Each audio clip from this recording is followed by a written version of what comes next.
Good afternoon. At this time, Lisa Young will take a roll call to see if a quorum is present.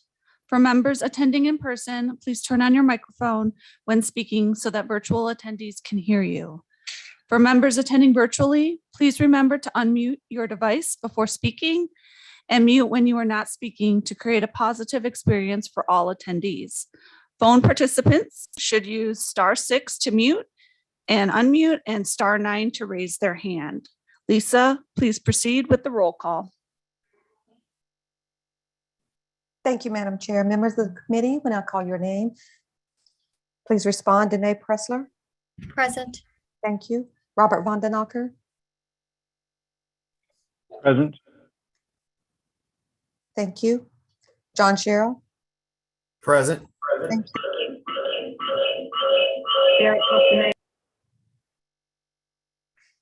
Derek Castaneda. Ron Gritman. Here. Thank you. Hunter Judd. Chris Bridges. Here. Thank you. Brian Easton. Deb Ferraro. Rhonda Humbles. Julie Rahman Schneider. Here. Thank you. Scott Tobias. Present. Thank you. Melissa Madison. Tim Connor. Present. Thank you. Jonathan Fudge.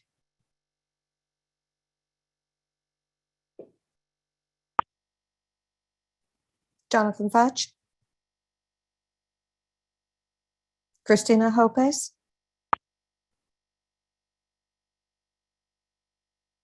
Walter Bouchard. Present. Thank you. Amanda McGinnis.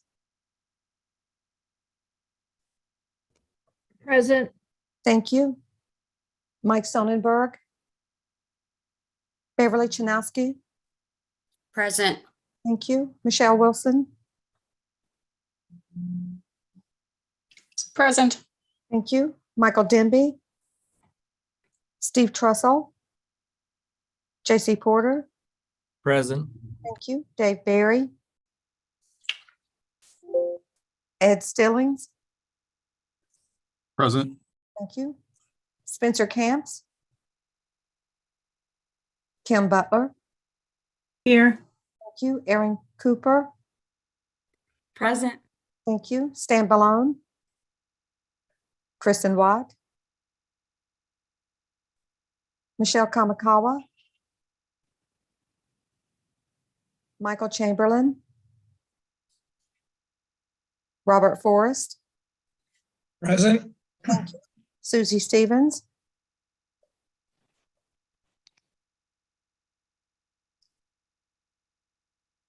Madam Chair, we have a quorum.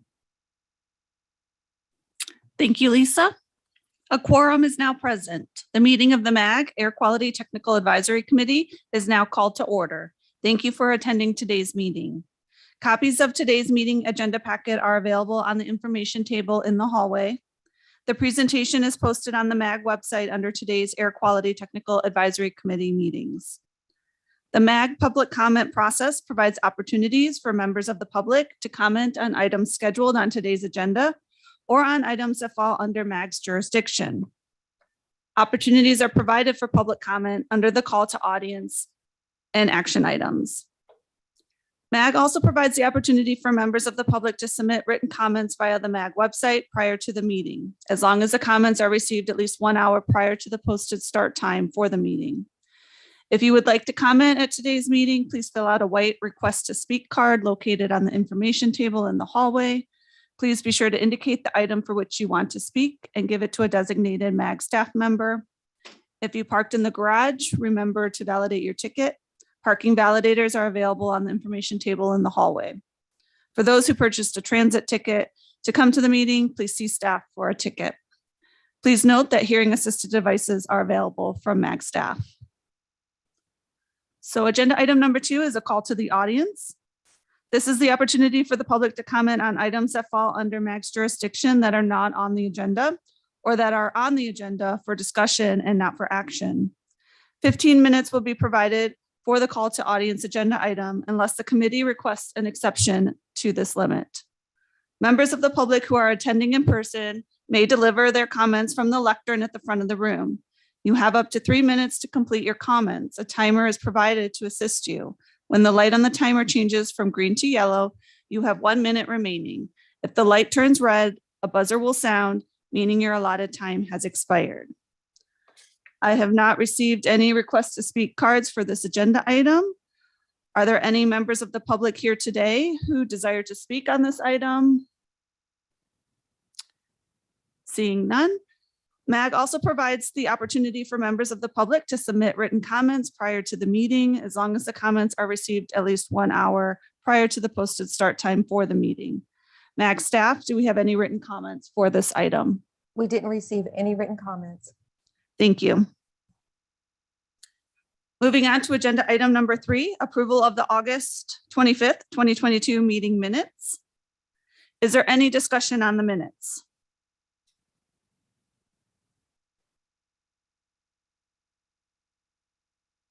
Prior to taking a vote on the agenda item 3, staff, do we have any speaker cards for this item or any written comments? Madam Chair, we do not.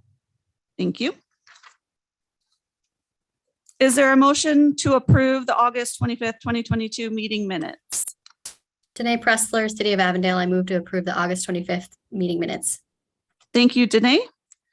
Is there a second?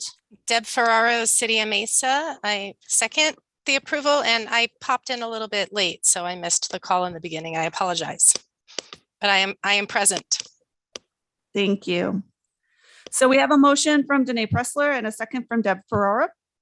Can I have a voice vote of those in the room first before we move on to those virtually? So for those in the room, those in favor say aye. Aye. Those opposed say nay. Those who wish to abstain from the vote say abstain. And now we will move to a roll call vote of all members participating virtually, and this will be taken by Lisa Young. Thank you, Madam Chair. Members of the committee, when I call your name, please state your vote. Danae Pressler. Aye. Thank you. Robert Vandenacker. Aye. Thank you. John Sherrill. Aye. Thank you. Derek Castaneda. Aye. Thank you. Ron Gritman. Aye. Thank you. Hondo Judd. Chris Bridges.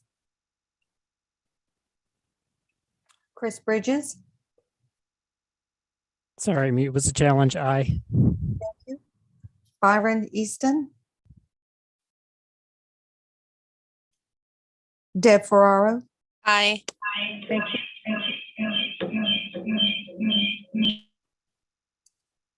Rhonda Humbles. Aye. Thank you. Scott DeBias. Aye. Thank you. Melissa Madison. Tim Connor. Tim Connor. Aye. Thank you. Jonathan Fudge. Aye. Thank you. Christina Hopez. Walter Bouchard. Aye. Thank you. Amanda McGinnis. Aye. Thank you. Mike Sonnenberg. Beverly Chanowski. Aye. Thank you. Michelle Wilson.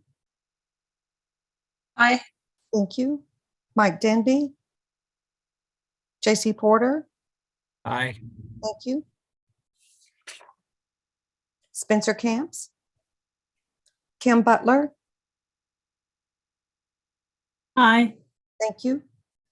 Aaron Cooper. Aye. Thank you. Stan Ballone. Kristen Watt. Aye. Thank you. Michelle Kamakawa. Michael Chamberlain. Robert Forrest. Aye. Thank you. Susie Stevens. Madam Chair, we have a unanimous vote. Thank you, Lisa.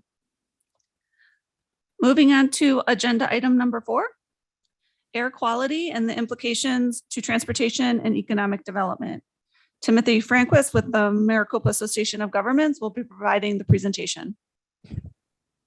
Great. Thank you, Madam Chair and members of the committee. I kind of wanted to give you a presentation that I gave to the Transportation Policy Committee yesterday. One, so everybody's on the same page, but two, that the Air Quality Committee, who's really close to this, gets similar information. A lot of this information Matt Poppin covered in his planning discussions on ozone non-attainment, I believe it was last month. I think he did a fantastic job of that. So I'm going to kind of go quickly over some of the air quality issues, but what I kind of want to really tee up is for lack of a better analogy, is really kind of two storms that are brewing right now. One's a newer storm that I know most folks here are aware of with the Proposition 400E, the enabling legislation that did not get passed in the transportation projects and the public transit that gets funds for that project. And then the storm that's kind of been brewing for quite some time is this ozone non-attainment. The two are actually combining. So when I sat through a presentation with John Bolin, who's the person overseeing a lot of our Prop 400 activities, that's probably about a month ago, he started showing what may not be funded if that happens. And of course, we saw congestion mitigation projects that were part of that, and then public transit and quite a substantial amount that wasn't going to get funded.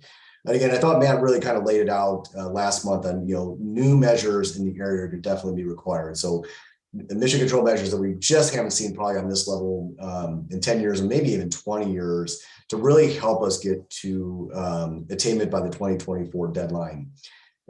With that, it means all existing measures, including public transit, are that much more important today. They're always important, but even that much more important in the today to really kind of help stabilize us and make sure that we get to attainment. So we don't get major emission reductions from any one area. There's just no silver bullet in air quality. It takes a lot of different measures adding up to get us there. And so I kind of want to chat a little bit today too about kind of the big picture of where we're at with ozone. And then again, kind of that connectivity to the Prop 400E. Next slide, please. Again, I'm going to go through a lot of these slides relatively quick again, because the Air Quality Committee is so much closer to this. You guys are very aware of our non-attainment boundaries. We have several in the area. As I've stated many times before, we are a big city, and comes with that is many different big city challenges. One is the air quality that comes with that. And again, we've talked extensively on ozone. Next slide, please.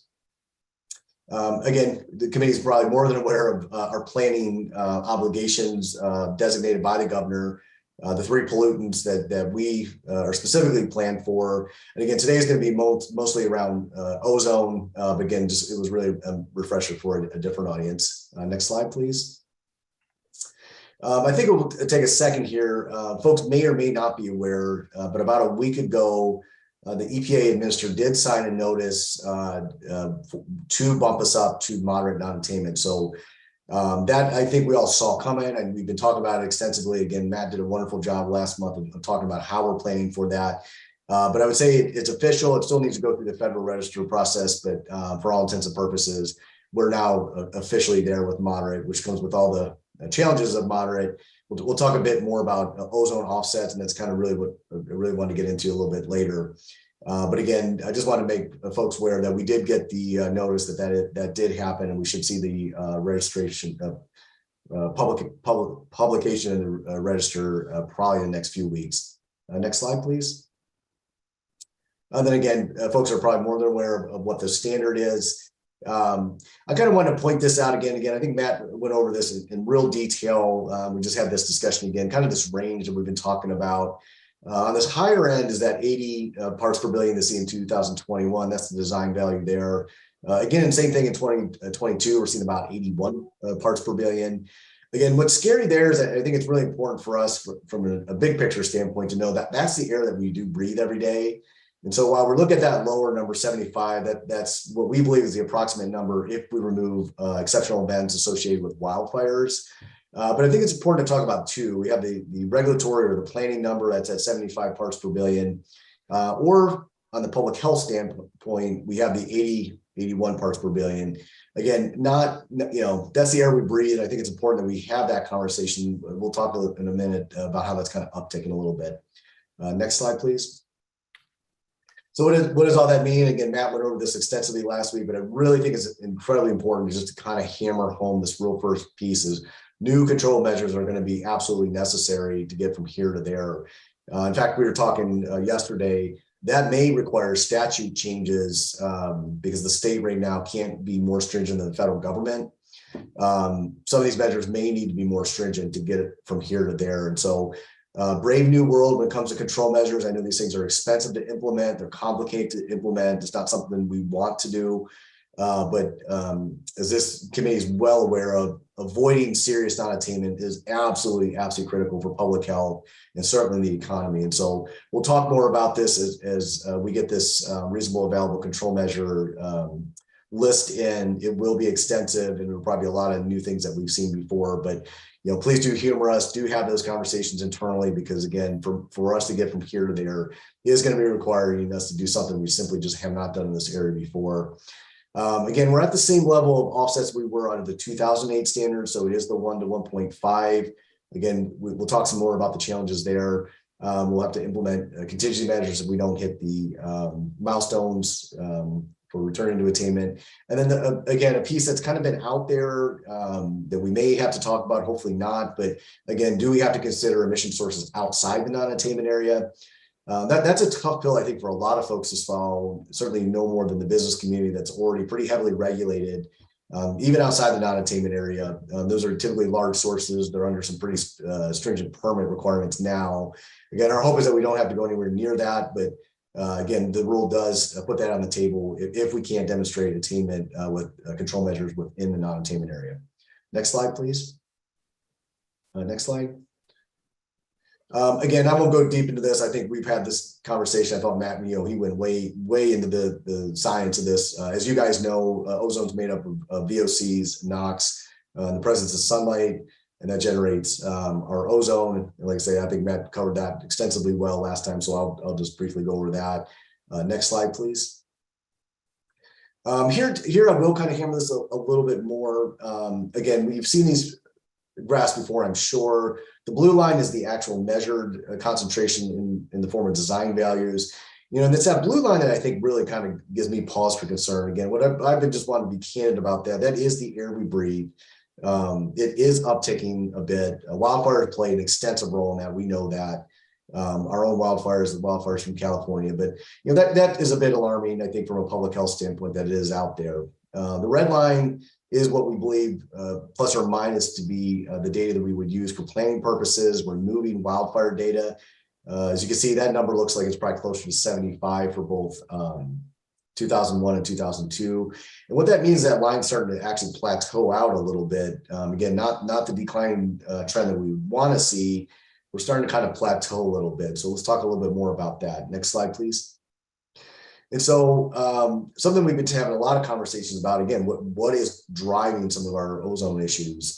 Certainly, again, wildfires play into that.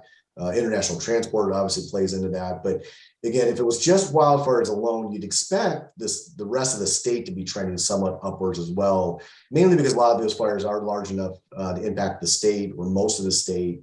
We're just not simply seeing that across the state. What we're seeing it on the top lines here are the three worth performing monitors near or in Maricopa County. And so they're essentially associated with our region. And so it's something slightly different going on here. We are seeing an uptick in the urban area, whereas in the rest of the state, we're actually seeing a declining trend. Next slide, please. And same thing on a national level. Again, you can see the darker lines there. Again, that's Pinell and Maricopa County, the worst performing monitors there. You can see they're actually upticking a bit, or we're starting to plateau a little bit, where what you can see on the shaded area is the mean for the nation. You can see the kind of downward trend that's associated with that. So on a national trend, we're actually seeing ozone concentrations decrease as well. And so this is kind of the head scratcher we've been up against is what is driving this? We're not kind of trending with the rest of the state, and we're not trending with the rest of this country. Again, that's why I keep hammering home, new control measures are going to be necessary. And really, I think anything we can do to have conversations with the state about supporting a Prop 400E extension. Those measures, again, not a silver bullet when it comes to public transit and congestion mitigation projects, but they absolutely play into getting us lower ozone concentrations and getting us a little bit closer to attainment. Next slide, please. Again, I think Matt covered a lot of this last month, but just to kind of highlight, where is the ozone coming from? Again, I think this slide is always telltale when we start to look at where it is coming from and where it's not coming from. So we get obviously a lot of ozone from outside the non-attainment area. And then again, the largest source, vehicles, as most folks may know, is the state and the county cannot regulate vehicles. And so again, this is where I think the Prop 400 thing really starts to come into this. For us to really look at how do we reduce emissions from on-road, which is our largest local source, that looks a lot like reducing vehicles mile of travel. That looks like a lot like trying to get reducing single occupancy vehicle and those types of measures. Only California EPA can regulate vehicle from a tailpipe perspective. So we're left with a very few options when it comes to the largest source of emissions. One of the things too, again, I think it's always important to point out too, because I think this story often gets lost in kind of history, where in 1970, when the Clean Air Act was enacted, stationary sources, fixed sources with a stack were certainly by far and away the largest. Fast forward 50 years, and you can almost not see that point source is an area which is also takes in some of those stationary sources, is a very, very small piece of the puzzle today. And so again, we're left with a highly regulated, highly controlled area in terms of stationary sources, but that's often what's left on the table from where Maricopa County will have to do their reasonable available control technologies. That will be a more point source. And again, from our perspective on reasonable available control measures, that may or may not hit point sources. But again, those areas that are within our control, that's again to be a much, much smaller piece of the pie. And that challenge is going to only continue over time. Next slide, please. Next slide. And so again, I'm sure we've seen this chart many, many times in many different colors and many different shapes. But again, it's just to kind of lay out that the Clean Air Act is written when it comes to non-attainment is very, very directive in the types of programs that are required. And so we're now again at moderate. Like I said, Maricopa County is working on the reasonable available control technologies. That's a very highly directive list that the EPA generates. And if you're part of that source category, you get a rule written for you and you're regulated there. Reasonable available control measures, those are measures to help us attain the standard. And again, that's where we're really, really gonna have to dig deep. I know Matt had sent out an email to the committee asking for your ideas on control measures. We're at that level where we're taking any and all ideas. Again, we do have a contractor that's looking at an extensive list, a comprehensive list that we'll be able to share with folks. But again, if you do have any ideas on what a control measure for ozone looks like, please don't hesitate. Even if it's a crazy idea, we're just going to take everything right now and vet it. Here too, again, I just want to highlight the avoiding serious, I think is absolutely critical. And I think that's really the crux of the conversation. We need all new control measures. We need the Prop 400 supported transportation measures to make sure that we don't go serious, because again, everything really begins to change at that level. Next slide, please. Oh, next slide, please. No, we can jump to the next one. Yep. And again, we've talked about international transport before. Again, I think it's just worth ringing the bell. We do get international transport. EPA's modeled us somewhere between 2 and close to 3 parts per billion. The state of Arizona is modeled somewhere around 4. I think that's about where we come out, somewhere around 4 or 5. And so we do get international transport into the area. As we know, even as low as 2 parts per billion, when we're 5 parts per billion off, is not a small amount. That's a significant amount.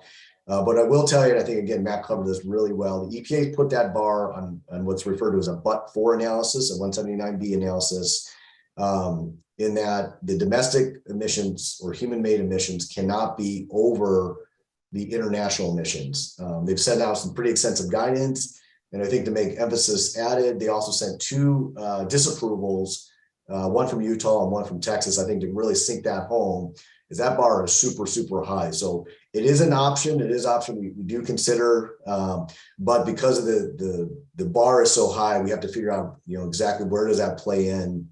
Does that play in now, or would that play in later if we have challenges later on meeting the moderate deadline? Next slide, please. And we can kind of go through, I think we've kind of fast forward through, there we go, we get some animations. Again, I think you guys have seen these deadlines before. That August 24 deadline is obviously kind of in the SIP world tomorrow. It is on us. And so we've said it before, and we have it posted up here. We'll really need working emission controls by June of 2023 to really start making a difference and getting us there. And those are going to have to be boots on the ground, working and beginning to lower ozone emissions by next summer.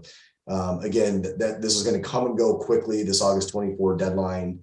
And again, I think it was really important to point out that threshold between moderate and serious, it really does change the calculus when it comes to especially new and existing businesses. We'll talk a little bit about offsets, and I'm sure you guys are very aware of what emission offsets are. And we'll go into a little bit about the challenge that comes with the next threshold. And again, through up here, I think it's really important to note that if we, for some reason, couldn't get hit the August 2027 deadline and hit to make the serious deadline, we are really looking at California level emission controls next. And so it really kind of want to paint a pretty, like I said, kind of a stormy picture of what's ahead of us, because we've got some really challenging deadlines ahead of us. We really have to start thinking about some new emission control measures to really avoid the serious and certainly severe classifications, because it really gets challenging from there. Next slide, please. Next slide, please. So I'm going to apologize, right after lunch to give a permitting 101. Nobody ever wants to do that, but I kind of want to walk people through, what does that look like? So we've talked about emission control measures associated with businesses, existing businesses, emission control measures out of the RACM that may just be at large measures that we have to do. And then we got this emission offset, this air quality permit challenge.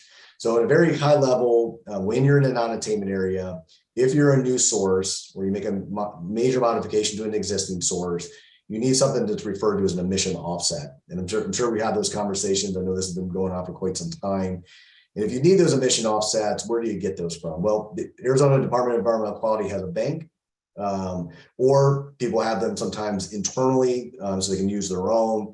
And you're going to need that to get your permit then to be able to operate. So we need to get all that done before a new business can come into the area or and begin operating, or you make an expansion and begin operating that expansion.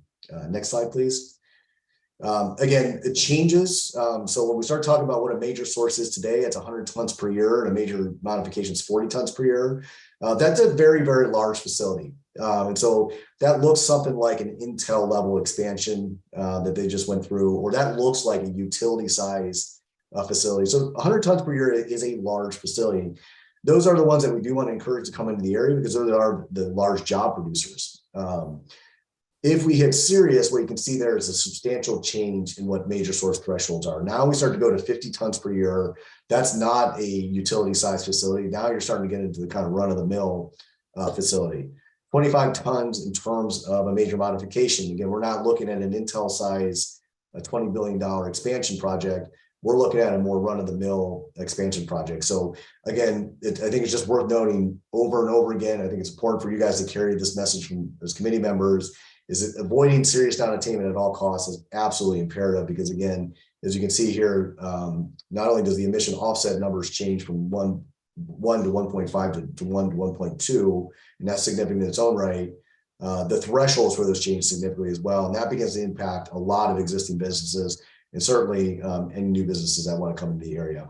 Next slide, please. So let's talk about real world examples of emission offsets. So as I mentioned, everybody probably in 2021 read about the Intel expansion. Super exciting for Arizona and certainly our region. These are the numbers that the Maricopa County Air Quality Department furnished with me. So these are our actual numbers here. You can see the tons per year of VOCs, 204 or just a little bit over. 189 for NOx. So a major expansion. You can see here in the next block, what is the number of offsets did Intel need? And again, pretty substantial. I think the most important is this note up here. It took Intel, the state of Arizona, Maricopa County, the EPA and the White House to get involved in this expansion. EPA doesn't like a lot of the non-traditional offset credits, and I won't get too much into the weeds on that, other than to say that this was a substantial effort, a $20 billion expansion, and it still took the White House to get involved and move the EPA to a point where they could actually get these credits and get this expansion done. I think the quiet whispers around town is that we don't know that that can be replicated. The EPA doesn't like a lot of the mobile emission credits. Maricopa County right now has an emission credit rule with the EPA. It's been up there for 18 months. So I encourage folks, if you have any ins with the EPA or anybody can communicate to them, we do need that rule to be looked at. We do need that rule to be acted on. It's so dire that Chairman Gates from the County Board of Supervisors has written a letter to the EPA, and both Senator Sinema and Kelly have wrote letters to EPA, basically begging for the EPA to please take a look at this rule and please help us with this offset issue.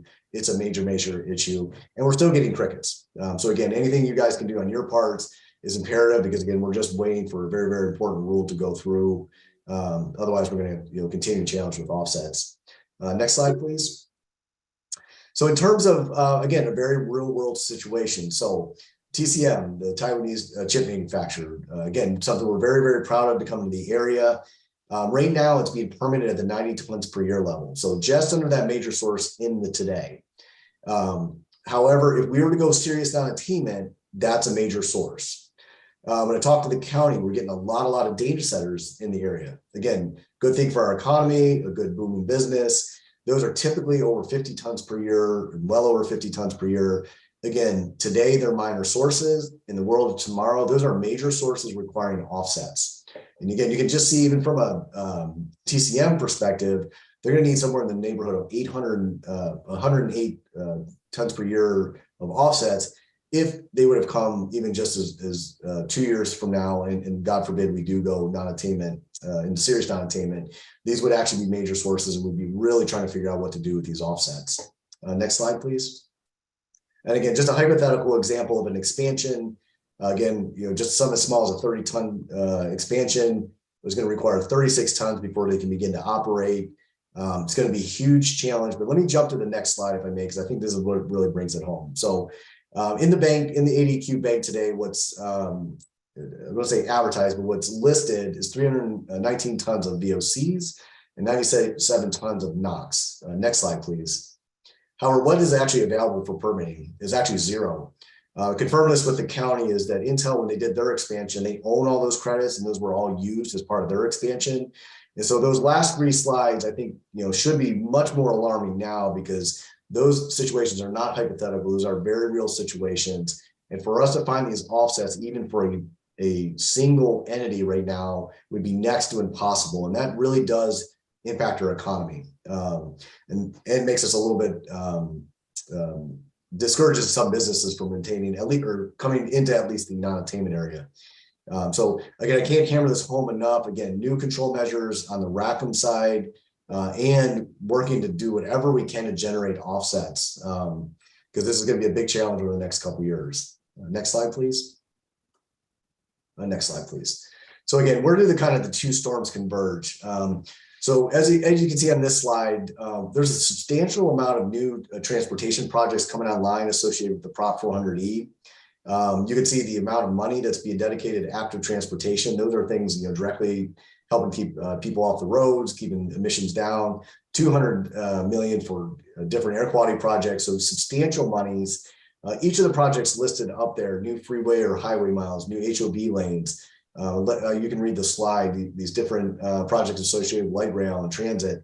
Every single one of these has an emission reductions associated with it. So a car that goes slow or is idling is actually a heavier polluter. We want cars to be at speed and moving.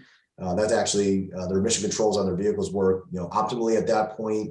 And so all these projects from a congestion mitigation standpoint, straight up funding a public transportation system is absolutely critical to keeping us going in the right direction in terms of emission reductions.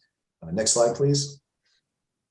And what you can see here is the impacted transit route. So the Prop 400E monies would be funding this amount of public transits. And so again, Again, not a silver bullet to solving our air quality issues, but still a substantial or significant a measure in continuing to drive us toward lower concentration. So as you can see here, it's no small amount of public transit that would be impacted. And so for me, when I saw this slide, when John Bowen was giving this to the regional council, the mayors, this is where I really started, I think, get concerned is, oh, wow, okay, we're going to be trying to sell and discuss in-depth emission control measures on one front.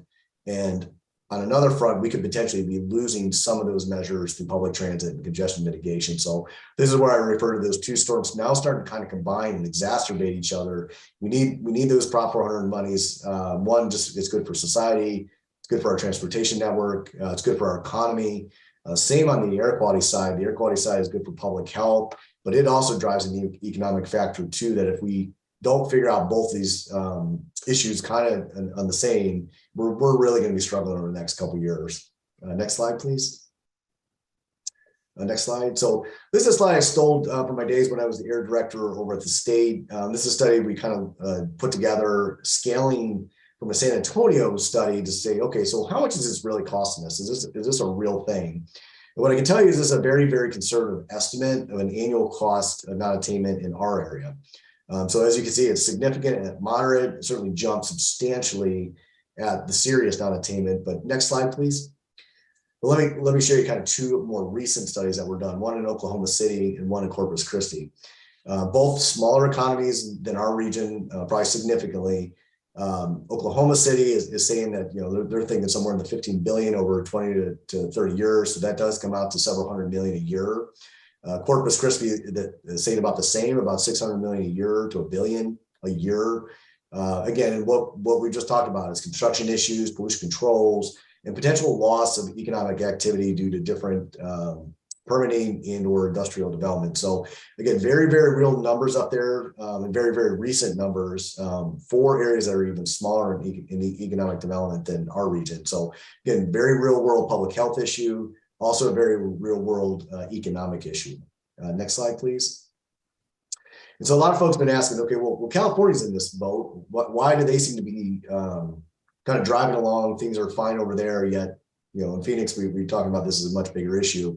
And you can see here why. One, I don't know that California is actually doing as well as they're saying. We saw in the last census, they, for the first time in their statehood, has actually lost people. They are having to put things on the book, like removing all fossil fuel vehicles being sold there by 2035. So some pretty major actions. But you can see just in terms of the size of economy, California is a $3.4 trillion a year economy compared to our $411 billion in Arizona at large. So that's the entire economy of Arizona.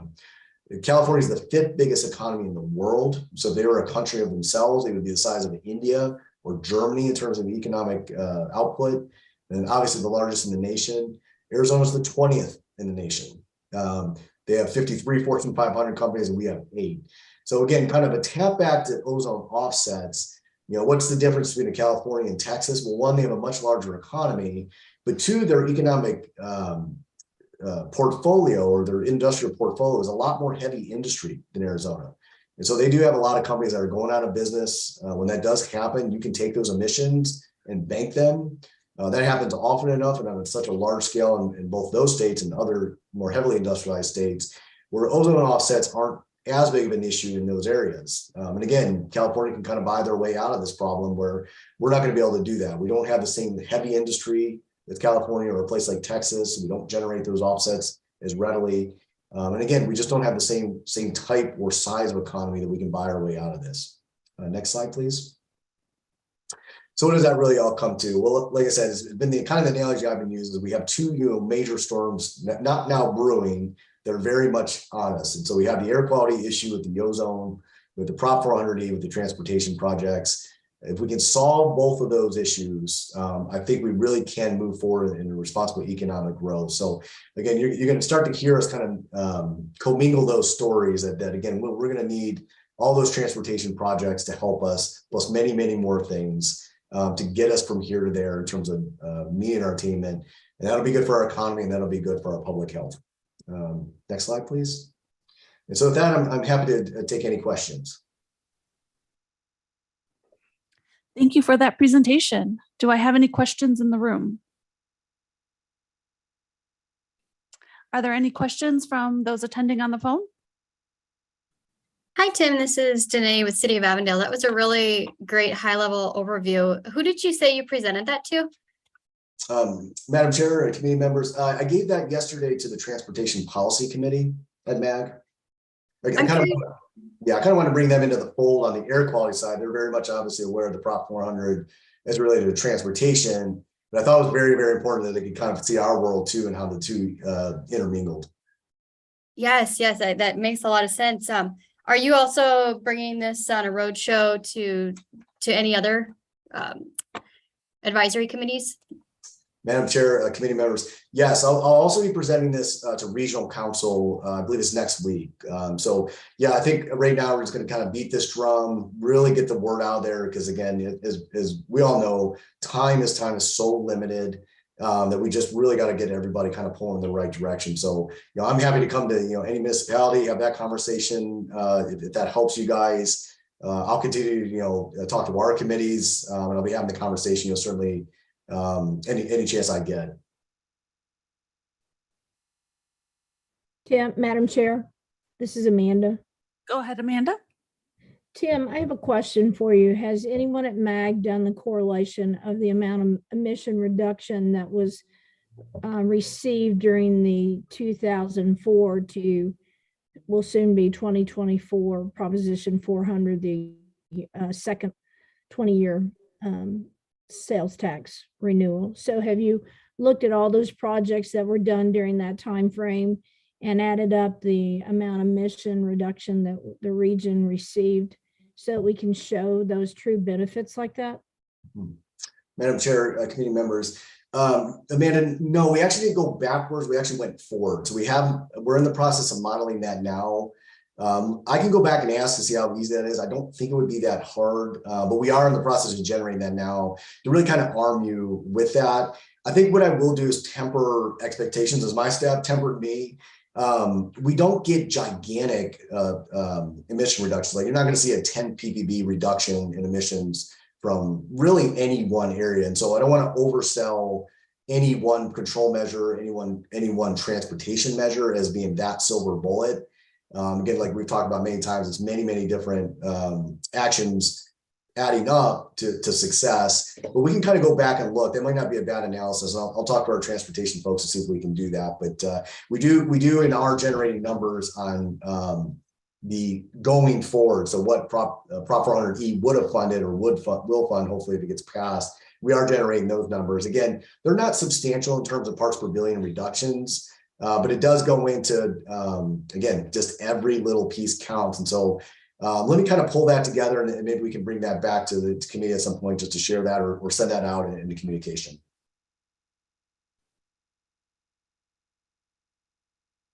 Thank you. Chair, can I ask one more question? Go ahead. Tim, Danae here again. I'm wondering if where the control measures for electric vehicles come in. Have you seen that yet? Or has Mag been thinking about that? Madam Chair, committee members, it's a great question. So obviously a lot of folks have been seeing what happened in California, and then I think Washington, Virginia, Massachusetts followed suit. Do you remember in those articles, and I think some of the critics of it they're very upset that a non-elected body made that rule. Well, that non-elected body was actually the California Air Resource Board. So that's why they did that. It's likely they can use that now as a SIP measure like we're talking about.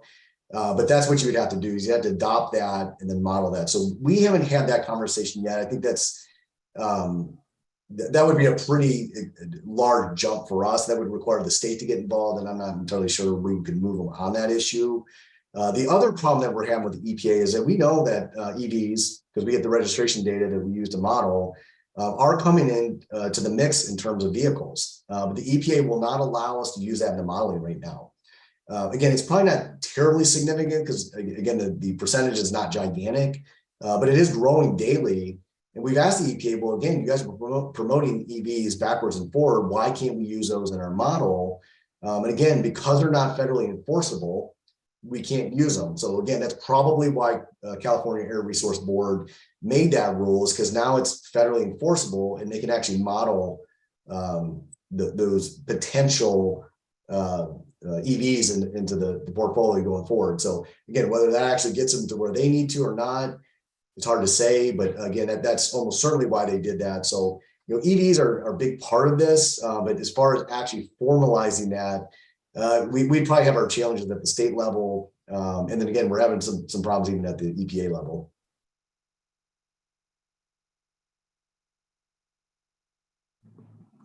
Any other questions from those on the phone? And Madam Chair, if I may, I think I could, if I'm not going to embarrass Kim Butler, if I'm not mistaken, she's going to be giving a talk on this at EPAS, the Environmental Professionals of Arizona. My guess is she's going to do a much more extensive discussion of offsets, if I'm not mistaken. So if I could plug her, I would highly encourage folks to, check out that conversation. I'm sure she's going to go much more into how that impacts us, how these offsets work. But if I'm not embarrassing her too much, I think it would be a great presentation for committee members to attend if they can. Great. Thanks, Tim. Thank you for that suggestion. Any other comments or questions on this agenda item? Okay, thanks, Tim. We are going to move on to agenda item number 5, which is drought mitigation and potential PM10 state implementation plan compliance impacts. And the presentation and discussion will be from Timothy Franquist of MAG and Amanda McGinnis, Arizona chapter of the Associated General Contractors. And Madam Chair, members of the committee, maybe I'll kind of just kick it off. And so we didn't, when talking with Amanda about this, I don't think we want to plan really a full-blown presentation, but really to kind of tee up a discussion that, as we all know, drought is upon us. If I'm not mistaken, Phoenix is kind of in a level 1, if I'm not mistaken, what they call that, kind of an awareness campaign. I know, many municipalities are in different phases of drought, and other municipalities are taking action to kind of deal with this issue, which we know is going to be exacerbated over time. And so, one of the things we talked about is the availability of water in dust control. So this is kind of a scary issue. We've seen this in Pinell County as the cap water decreases down there. It's unfortunate that we use such a precious resource on dust control. In fact, I think my colleagues and I were watching outside of our building. They're building the new large 30-story building out there. And it just, boy, is a head scratcher watching them flood that area, like almost like a large pond, which was necessary to do the dust control. Because you just know, wow, we're in this drought issue. At the same time, if you don't do that, as we know with our soils, it's going to absolutely generate dust. And so that's what you got to use. And so I think it was something that Amanda McGinnis and I just kind of wanted to tee up. I know as some of the cities start to think about, how they wrestle with that availability of water, especially in industrial clients, can be problematic. So for instance, if they don't have the availability of water for industrial purposes, particularly as it relates to dust control, that's going to essentially stop business activities for construction and potentially rock products during that time. And so again, we may see some, even crazier, wilder methods, not crazy because we may have to get into those for real reasons, but we kind of just want to tee up that topic, for committee discussion is, hey, we're there. Doesn't look like we're changing anytime soon. What are kind of municipalities doing about that? Are they aware of the PM10 SIP and the need to do a dust mitigation? At the same time, we know we got to address drought at the same time. So Amanda, did I kind of capture that? Do you want to give some comments on that? Sure, Tim, perfectly. I just wanted to pipe in and say, the reason I brought this to Tim is I noticed it was in the Arizona Republic on May 31st of this year that the headline was Metro cities begin cutting back on water use as supplies start to dwindle. And so they had set up, one of the cities had set up a 4-tier shortage plan. And within the second plan was a stage 3 that said workers cannot use water for construction site to control dust between 2 and 5. Well, there are days when we work, we get off at 3, and there are days when we work way past that. And so that would be very difficult in seeing that one of our SIP requirements and opportunities that we have to control dust is water. So I guess what I called Tim about is that we make sure when we're all working together and you're developing your plans that you have to be aware of what that impacts somewhere else. So you can't just basically make a blatant measure possibly for your city without thinking about it, what might do overall to the region. So that's why we came to you today, to just remind you and to start this dialogue on, how we can do this, how we can have a better dialogue with everyone in the industry, as well as our agencies and the folks that are impacted by this, to ensure that we don't have conflicts that create problems, or we do go against our SIP commitments.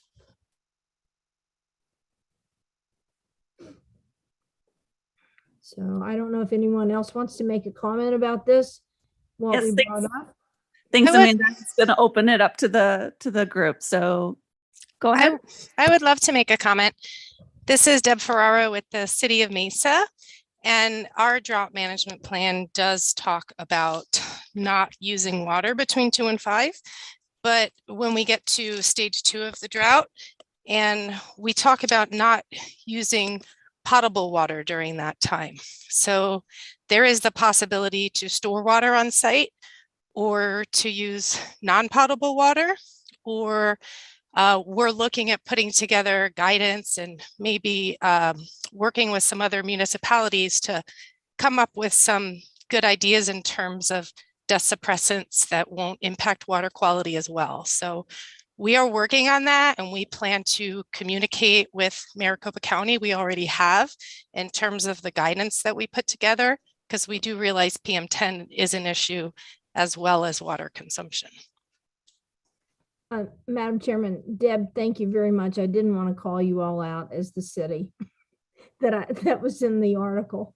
No worries. And I did see that article. I received it from Maricopa Air Quality, and they were concerned about it. And it was an error in the article, because they just said that we're not allowing use of water between 2 and 5, which was not a correct statement. So I did want to clarify that.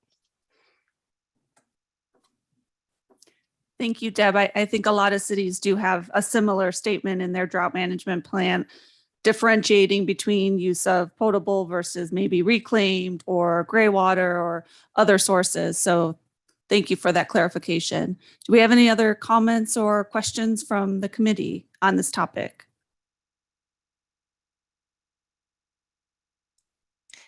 I would actually like to suggest just some collaboration on different municipalities that are working through the drought management plans, in terms of maybe putting together best practices and even suggesting alternatives when we move further. I believe in January, we're going to move to stage 2 of the drought.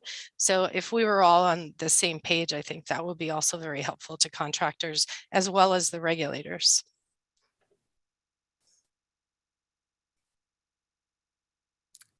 Thank you.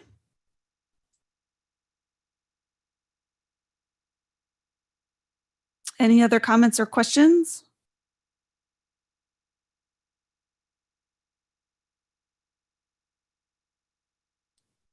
Okay, thank you, Tim and Amanda, for bringing this topic up.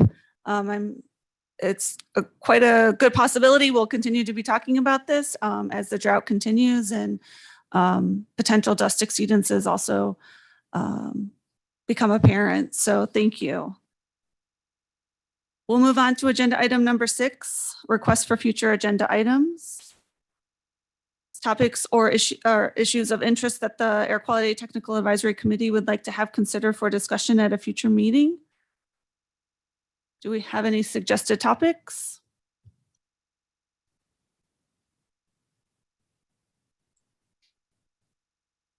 The one we just discussed, I think, would be a good one.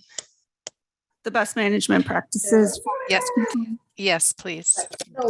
during drought conditions. Okay, thank you. And our next committee meeting has been tentatively scheduled for Thursday, October 27th. So with that, business is now concluded. Is there a motion to adjourn the meeting? Yeah, no. Thank you, Michelle. Everyone have a great day. Thank you.